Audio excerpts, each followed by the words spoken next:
कानून मुफ़रद अज़ा में एक जो बुनियादी अहम नुक्ता है और जो इस तिब को बाकी तिब के मुकाबले में मुमताज़ करता है, इसको अहम मकाम देता है, वो है सोज़िश और आराम का नज़रिया। पहले भी हम गर्म मिजाज, सर्द मिजाज है जी, बलगमी मिजाज और तेज़ाबी मिजाज, ये सारी बातें पहले पुरानी तिब में भी है। तो उसमें इसमें फ़र्क क्या है? उसमें इसमें जो फ़र्क है वो है सोज़िश और आराम का नज़रिया। ये इसको समझना हर नज़रिया मुफ़रद अज़ा के या कानून मुफ़रद अज़ा के जो प्रैक्टिशनर है उसको ये समझना बहुत ही ज़रूरी है। इसके बगैर आप इलाज नहीं कर सकते। इसमें क्या है, साबर मुल्तानी साहब ने ना, उन्होंने कहा कि जी एक मिसाल के तौर पे ना उन्होंने उज़लात, असाब, वज़न, उन्होंने मिसाल के तौर पे ना एक सोज़िश का जिक्र किया है और वो है उज़लात की सोज़िश।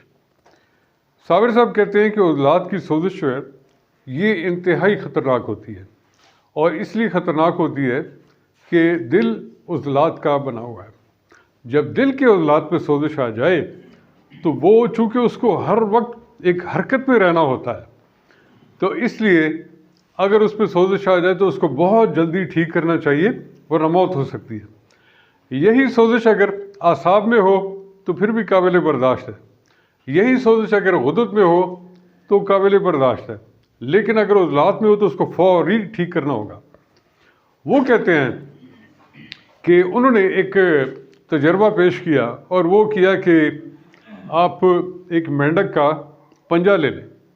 उन्होंने इसको लिखा है इस तजर्बे को, मेंढक का पंजा ले लें और उसको एक खुर्दबीन के नीचे रखें और उसके ऊपर ना कोई मुहर्रिक लगा दें, जैसे नौशादर को ऊपर थोड़ा सा लगा। तो वो कहते हैं कि अब आप खून का जो दौरान है उसका मुशाहिदा करें कि वो मुशाहिदा कैसे होगा।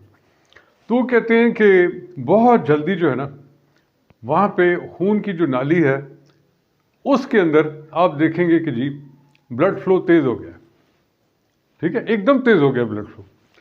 और उसके साथ ही अगला मुशाहिदा आप ये करेंगे कि उसके जो किनारे हैं, यानी उस आर्टरी के जो किनारे हैं वहाँ पे जो ब्लड फ्लो है वो स्लो होता जा रहा है, स्लो होता जा रहा है, स्लो होता जा रहा है, हत्ता कि आप देखेंगे कि उसके जो वाइट ब्लड सेल्स हैं, यानी सफ़ेद जसीमें, वो दीवारों से टकराने लगे और दीवारों से टकरा टकरा के स्लो होते जा रहे हैं।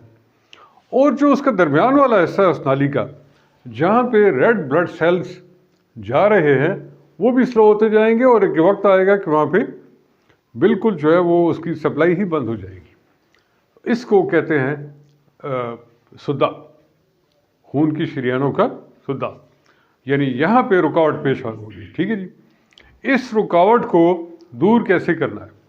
वो कहते हैं कि जब इसमें तहरीक हो, उज़लात में तहरीक हो, तो इस तहरीक को सोज़िश तक पहुँचते हुए कोई 8 स्टेप से गुजरना पड़ता। ठीक है जी, वो 8 स्टेप कौन से हैं? वो हैं जलन, सुर्खी, हरारत, बुखार, ठीक है, बेचैनी, और इसी तरीके से 8 बनती है वो। तो इससे लेकर तहरीक से लेकर सोच तक जब उसकी कोई उज़लात की तहरीक शुरू हो जाए तो आपको बहुत मोहतात हो जाना चाहिए। ठीक है जी, उसके इलाज में ना बहुत ज़्यादा मोहतात हो जाना चाहिए, क्योंकि अगर ये सोज़िश तक पहुंच गया तो फिर आर्टरीज बंद हो जाएंगी। जब आर्टरीज बंद हो जाएंगी तो हार्ट अटैक हो जाएगा। ठीक है जी, इसी को वो देखते हैं कि बाज़ औक़ात आपने सुना होगा कि जनाब इसको ओपन हार्ट सर्जरी होगी। अच्छा, ओपन हार्ट सर्जरी क्यों होती है? इसलिए होती है कि दिल को जो आर्टरीज सप्लाई कर रही थी उन सारी की सारी आर्टरीज के अंदर ब्लड का फ्लो गायब हो गया। अच्छा, ब्लड का फ्लो गायब हो गया, ये नहीं पता चल रहा गायब क्यों हुआ है। तो ब्लड के फ्लो के गायब होने के साथ ही वो आर्टरी जो है ना कोलैप्स कर जाती है, यानी आपस में ना यूं कोलैप्स सिकुड़ जाती है। अब इसका कोई इलाज नहीं होता, इसको आप जो भी डालेंगे ना, स्टंट डालेंगे, कुछ डालेंगे, कैथेटर डालेंगे, तो वो इसको खोल नहीं सकता। तो ये क्या हो गया, इसका मतलब ये कि वो आर्टरीज आपको रिप्लेस करनी पड़ेगी।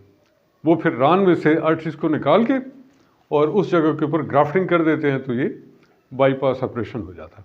ठीक है जी। लेकिन आपको इधर ही से मोहतात हो जाना चाहिए। जिस किसी की भी औलाद की तहरीक थोड़ी सी बढ़े, जलन शुरू हो जाए, ठीक है जी, हार्ट बर्न शुरू हो जाए, जलन शुरू हो जाए, और उसको जो है ना इधर पेन होने लगे, इस हाथ में पेन हो और यहाँ पे उसको रुकावट फील हो, ठीक है, तो उसको फ़ौरन ये करना चाहिए। अच्छा, इसके साथ जो मुंसलिक ये इसमें ना एक और चीज़ जो अहम है उस पर आपने गौर करना है, वो ये है कि साबिर साहब कहते हैं कि जो सोजिश होती है ना, ये वहाँ पे चीज़ों के जलने की वजह से होती है। ठीक है जी, सोजिश क्यों होती है? वहाँ पे मवाद जल जाता है। ठीक है, हर सेल के अंदर जलना एक फितरी अमल है।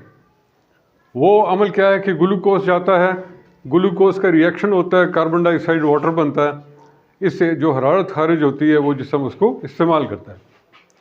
तो ये एक नॉर्मल फेल है। ठीक है जी, ये एक नॉर्मल फेल है। लेकिन अगर उसके अंदर सोजिश शुरू हो जाए तो फिर क्या होगा कि वहाँ पे जो उज़लाती टिश्यू हैं या वहाँ पे जो फैट्स हैं वो एकदम से जलना शुरू कर देंगे उस मुहर्रिकात की वजह से। ये कैफियत जो है ना नफ्सियाती भी हो सकती है। ठीक है ना, किसी को एकदम से कोई ज़हनी धचका लग गया, कुछ हो, ये भी हो सकता है। ठीक है जी, जैसे मनोहर साहब ने भी इसकी निशानदेही की है कि कोई ट्रामा हो सकता है, कोई नफ्सियाती असर हो सकता है, कोई चीज़ खा सकते हैं, कोई जरासीम हो सकता है, मुहर्रिक कोई भी चीज़ हो सकती है। ठीक है जी, तो उसमें क्या होगा कि वो जलना शुरू कर दे। अब कार्बन डाइऑक्साइड जो है ना, ये जहाँ भी जिस जगह भी पैदा हो, ये वहाँ से हीट को एब्जॉर्ब करती है।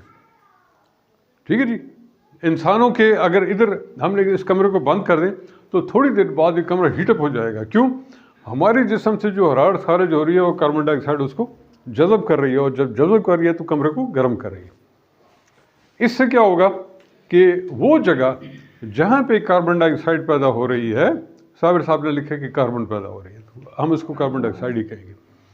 तो ये जो कार्बन डाइऑक्साइड पैदा हो रही है, ये उस जगह से ना हीट को अपने अंदर जज़ब करके और ये अपने खून के रास्तों से निकल जाएगी, उधर से और कार्बन डाइऑक्साइड पैदा हो जाएगी। तो ये हीट को लेकर निकलती रहेगी। तो वो कहते हैं कि सोजिश के नतीजे में जो है ना उस जगह पे ठंड पैदा हो जाएगी।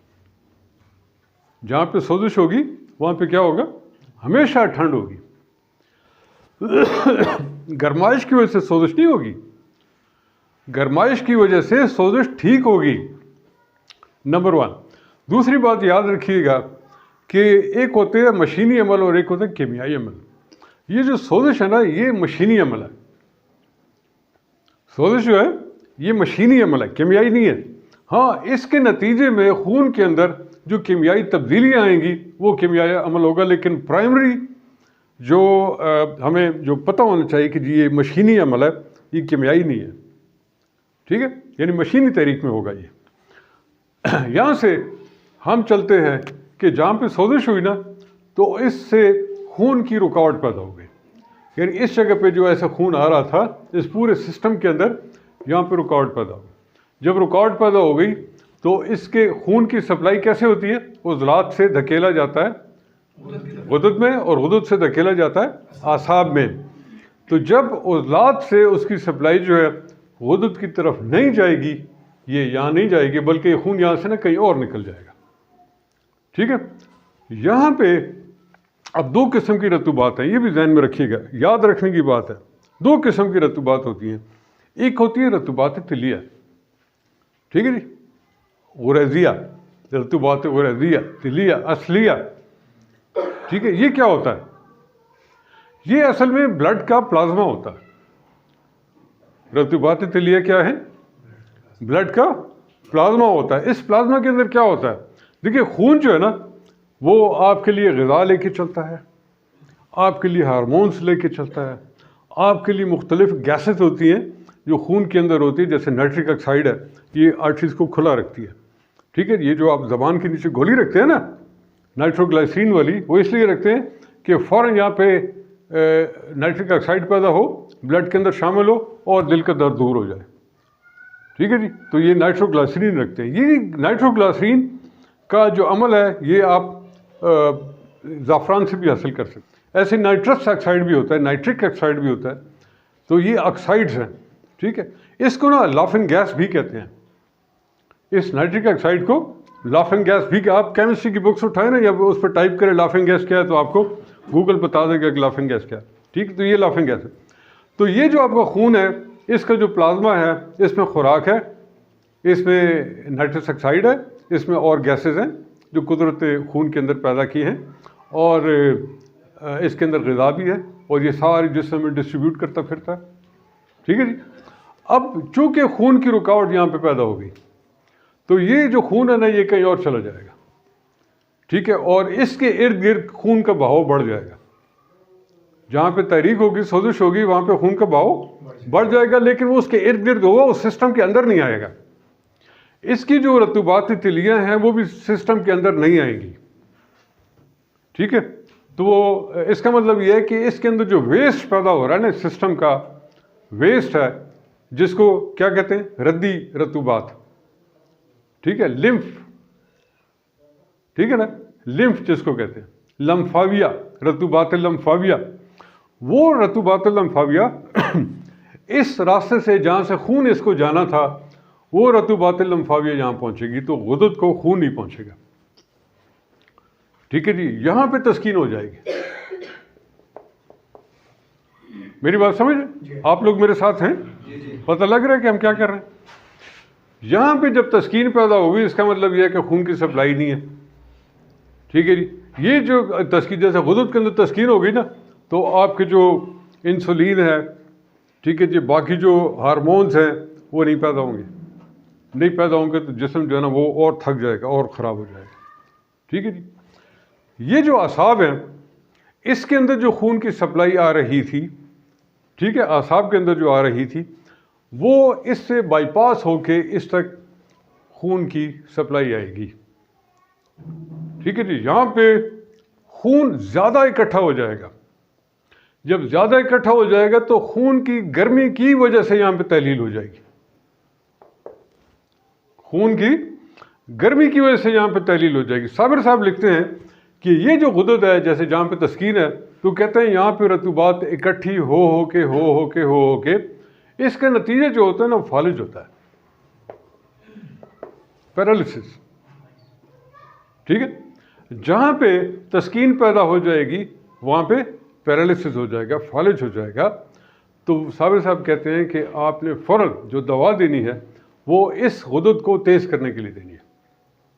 ठीक है जी, ये यहाँ से रुकावट है, यहाँ से इसको रुकावट है, खून जा ही नहीं रहा, वही गंदी रतूबात है जो फिर रही है इनके अंदर। ठीक, तो जब आप इसकी दवाई देंगे ना, तो ये इससे खींचना शुरू कर देगा। ठीक है ना, रतूबात खींचेगा, फिर बिलाखिर यहाँ का जो इंटरनल प्रेशर है ना वो कम हो जाएगा, तो यहाँ पे खून दाखिल होना शुरू हो जाएगा। वो उस वक्त दाखिल होगा जब इसका इंटरनल प्रेशर कम हो। वो क्यों कम होगा कि इसने वहाँ से सक करना शुरू कर दिया। ठीक है ना, इसके पीछे थ्योरी ये है कि वहाँ पे जब सक करना शुरू कर दे ना किसी जगह से, तो वहाँ पे जो प्रेशर होता है ना वो नेगेटिव होता जाता है, कम होता जाता है ना वहाँ पे, तो उसको हम कहते हैं नेगेटिव प्रेशर डेवलप होगा। जब नेगेटिव प्रेशर डेवलप होगा तो कुदरत का ये कानून है कि जिस जगह पे नेगेटिव, मसला इस कमरे के अंदर अगर नेगेटिव प्रेशर पैदा हो गया ना, तो बाहर से हवा रश करके अंदर आएगी। ठीक है, बहुत तेज़ी से आएगी। ऐसे ही पानी के अंदर अगर आप पानी का कहीं पे नेगेटिव प्रेशर डेवलप कर दे, तो उस जगह पे पानी बाकी जगह की निस्बत जोर लगा के सारे का सारा पानी उधर आ जाएगा। ठीक है, ये क्यों होता है? Because of the negative pressure development. तो यहाँ पे जब इस जगह पे नेगेटिव प्रेशर होगा, ये उससे रतूबात खींच लेगा। आपने दवा इसकी दी है, इसको आप तहरीक देना चाहते हैं, तो ये जो ब्लड है ना ये इसके अंदर दाखिल हो जाएगा, तो इसका प्रेशर ख़त्म हो जाएगा, लिहाजा इस चीज़ की सोजिश ख़त्म हो जाएगी। ठीक है, जब इसकी सोजिश ख़त्म होगी और ब्लड यहाँ से अंदर जाना शुरू हो गया, तो इसकी सप्लाई भी बहाल हो जाएगी। आसाब की सप्लाई जो है, जो कि आसाब के हार्मोन्स जो थे, जैसे नौर साहब ने भी फरमाया कि हर सिस्टम अपने हार्मोन्स पैदा करता है, अपनी ग़िज़ा पैदा करता है। वो किस लिए पैदा करता है? कि अगला सिस्टम इस्तेमाल करे। ठीक है जी, तो ये सप्लाई बहाल होगी, तो यूँ पूरे का पूरा सिस्टम जो है ना ये आपका बहाल हो गया। इस नज़रिए को आप सामने रखें तो साबिर साहब कहते हैं कि अगर उज़लाती सोजिश हो जाए, उज़लाती सोजिश हो जाए, तो सबसे पहले आपने 5 नंबर की दवा देनी है।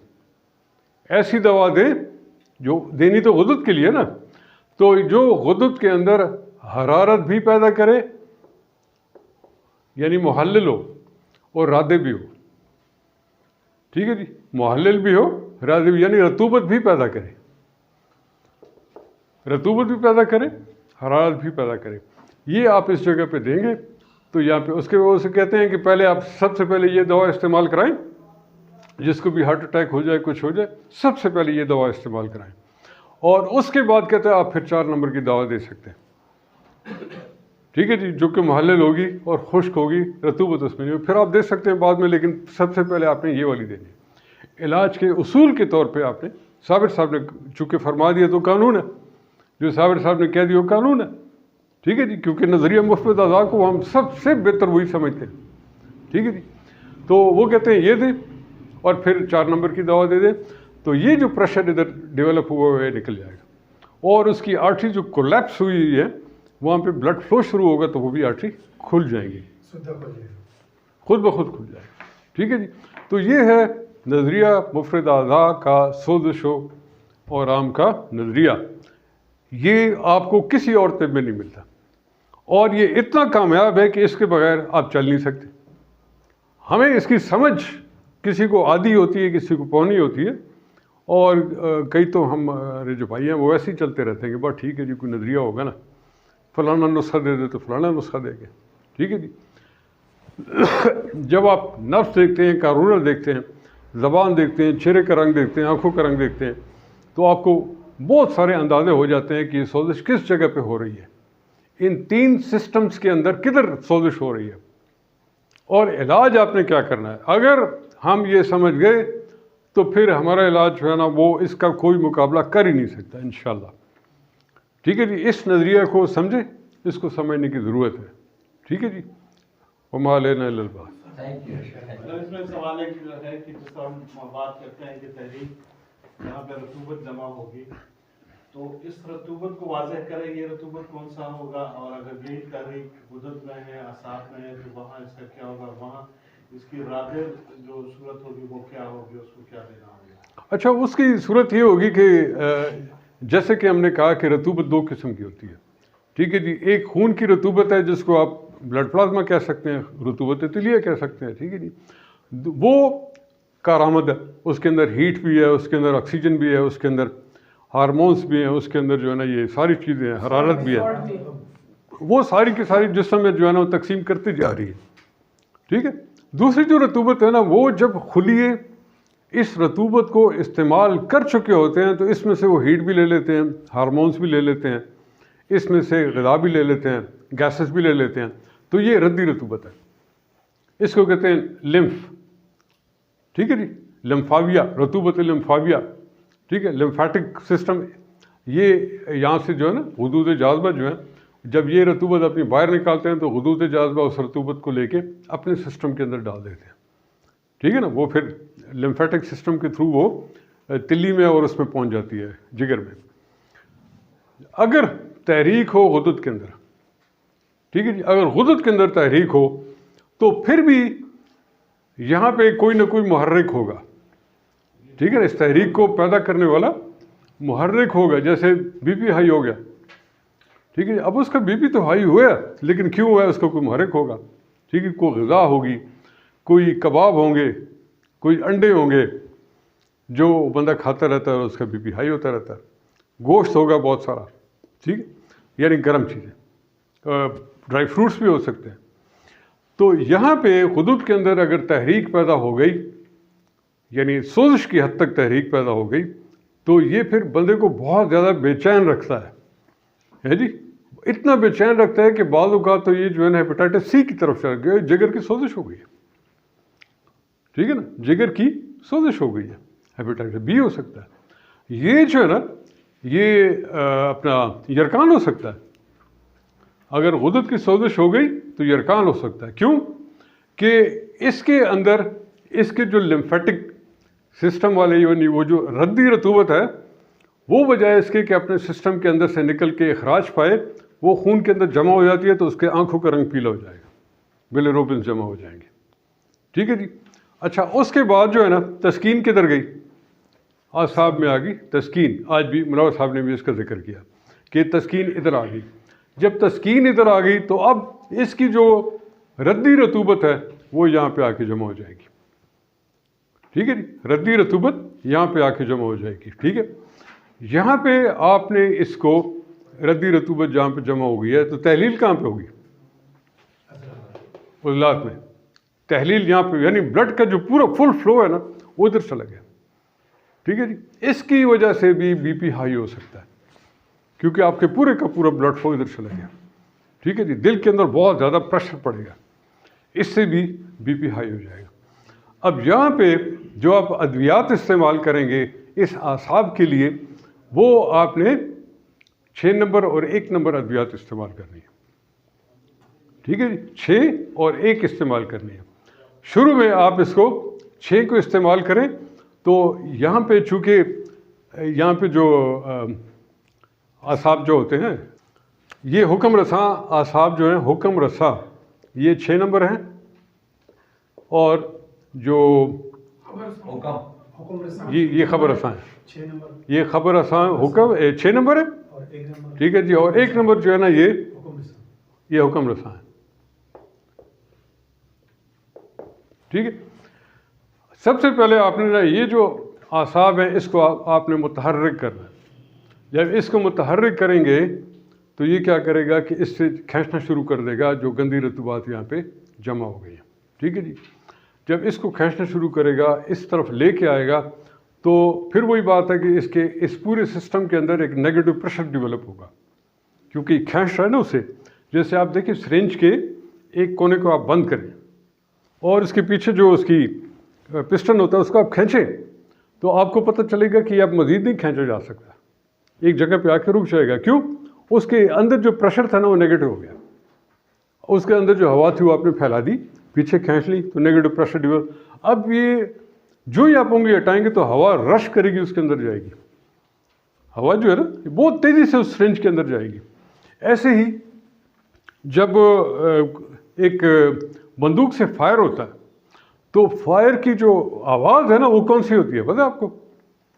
उसके बारूद फटने से आवाज़ नहीं आती, बल्कि वो जो गोली है जब राइफल की बैरल को क्रॉस करके उसके सिरे को जो ही क्रॉस करती है ना, तो जो पीछे उसकी हवा होती है ना, वो बुलेट उसको साथ लेके निकल जाती है।